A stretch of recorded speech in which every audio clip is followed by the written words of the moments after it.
కొంటె దెయ్యాలు. చందమామ కథలు. వీరవరం గ్రామంలో ముత్యాలయ్య అనే సామాన్లు మోసి జీవించే కూలీవాడు ఒకడుండేవాడు.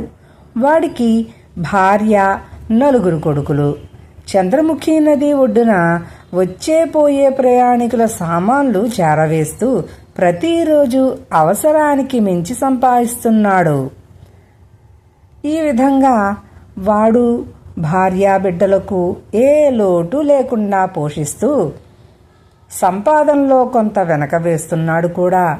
అయితే ముత్యాలయ్యకు హఠాత్తుగా ఆ సంపాదన మీద విసుగు పుట్టి తనకెలాగైనా నడమంత్రపు సిరి లభిస్తే దానితో సుఖంగా జీవించవచ్చునన్న ఆలోచన కలిగింది. వీరవరానికి దక్షిణాన ఉన్న చింతలపూడి అడవులలో దెయ్యాలున్నట్లు ముత్యాలయ్య చాలామంది అనుభవాల ద్వారా విని ఉన్నాడు. వాటిని మంచి చేసుకుని వాటి సాయంతో కోటీశ్వరుడైపోవాలన్న నిశ్చయానికి వచ్చాడు. ఒకనాడు వాడు తెల్లవారుజామునే లేచి చింతలపూడి అడవులకేసి బయలుదేరాడు. అడవిలో కొంత దూరం నడిచాక వాడికి ఒక ఊడల మర్రి కనిపించింది. దెయ్యం ఒకటి ఆ ఊడలకు పట్టుకుని ఊగుతూ ఉన్నట్టు వాడు గుర్తించాడు. ముత్యాలయ్య ధైర్యంగా చెట్టు కిందకి పోయి దెయ్యాన్ని చూడనట్టు నటిస్తూ ఒకచోట కూర్చుని బిగ్గరగా ఏడవడం ప్రారంభించాడు. కొద్దిసేపు గడవగానే దెయ్యం ఊడలను వదిలి వాడి ముందు దూకి వాడి భుజం తట్టి, "నీకొచ్చి పడ్డ కష్టం ఏమిటి? త్వరగా చెప్పు, నాకు తోచిన సాయం చేస్తాను" అన్నది. ముత్యాలయ్య మరింత బిగ్గరగా ఏడుస్తూ, "నాది గంపెడు సంసారం, చేతిలో చిల్లి గవ్వ కూడా లేదు, పెళ్ళాం పిల్లలు ఆకలితో అలమటించిపోతున్నారు" అన్నాడు. "అలాగా? అయ్యో పాపం, ఇంకేం బాధపడకు" అంటూ దెయ్యం గాలిలో చెయ్యి ఊపి ఒక బంగారు పాత్ర, దాని నిండా బంగారు నాణాలు సృష్టించి ముత్యాలయ్యకు ఇస్తూ, "ఇవి పట్టుకుని తిన్నగా ఇలా తూర్పు దిక్కుగా వెళ్ళు. మళ్ళీ ఏనాడైనా అవసరం కలిగితే మొహమాట పడక ఈ ఊడల మర్రి దగ్గరకు రా" అని చెప్పింది. ముత్యాలయ్య సంతోషంగా దెయ్యం ఇచ్చిన బంగారు పాత్రతో బయలుదేరి కొంత దూరం వెళ్ళేసరికి 2 దెయ్యాలు ఎదురుపడి వాడి చేతిలోని బంగారు పాత్ర, అందులో ఉన్న బంగారు నాణాలు చూసి, "అయ్యో, ఎవరైనా సుఖపడుతూ ఉంటే మేం చూడలేం. ఈ డబ్బుతో ఇక నువ్వు కష్టాలు మరిచి సుఖపడిపోతావు. ఆలస్యం చేస్తే ప్రమాదం" అంటూ వికృతంగా నవ్వాయి. ఆ మరుక్షణం ముత్యాలయ్య చేతిలోని బంగారు పాత్ర మట్టి పాత్రగా మారిపోయి అందులో ఉన్న నాణాలు చిల్లబింకులైపోయాయి. ముత్యాలయ్య జరిగింది చూసి కోపంగా పాత్రను నేలకేసి కొట్టాడు.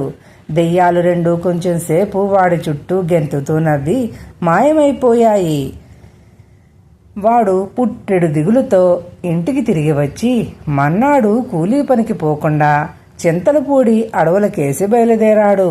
వాడు ఊడల మర్రిని సమీపిస్తూ ఉండగా వాడికి మేలు చేసిన దెయ్యం ఊడల మీద హాయిగా ఉయ్యాల ఊగుతూ కనిపించింది. ముత్యాలయ్య దెయ్యానికి జరిగినదంతా చెప్పాడు. దెయ్యం అంతా విని, "నువ్వేమీ దిగులు పడకు. ఎవరైనా కష్టాల్లో ఉంటే నే చూడలేను. అలాంటి వాళ్లకు సాయపడడమే నాకు తృప్తి" అంటూ మళ్ళీ బంగారు పాత్రను, నాణాలను సృష్టించి ముత్యాలయ్యకు ఇచ్చి, "ఈసారి నువ్వు ఇలా దక్షిణ దిక్కుగా పో" అని చెప్పింది.